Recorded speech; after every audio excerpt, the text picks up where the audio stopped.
طال المطال يا حلوة تعالي، طال المطال وما شفناهم، يا ريت يرجع زمن الأول.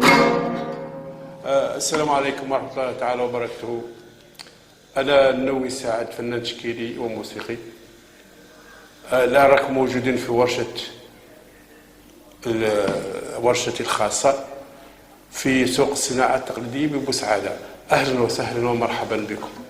وطبعا بوسعادة معروفة بتراثها، بفنها، وخاصة الفن التشكيلي وعاداتها وتقاليدها.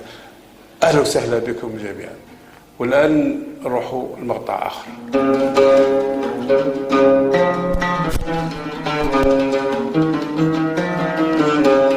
يا سفر يلا نتعاهد، ويلا هبينا ويلا هبينا، تعال نزور بلاد سيدي راشد في قسنطينة وفي قسنطينة، ترى وبعينك تشاهد مناظر زينة ومناظر زينة، ترى تحت الحفل أسود بنت قسنطينة، بنت قسنطينة، والكلمة رزينة.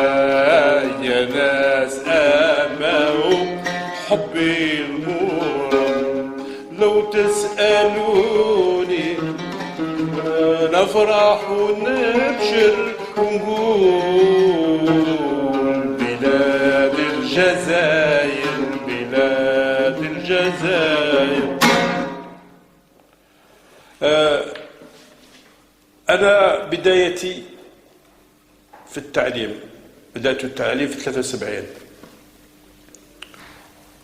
والآن راني مدير متقاعد. حكايتي مع الفن، بديت الفن بدايتي بالرسم، وفترة وجيزة زدت كملت مع الموسيقى، وكانت لي كذلك هوايات أخرى وهي السينما. عندي كاميرا تاع سوبرفيت ذاك الوقت، وندير بها بعض الافلام، بعض التسجيلات، بعض الوثائق، بعض توثيق الاشياء. المهم هذه حكايتي، يعني متعدد المواهب.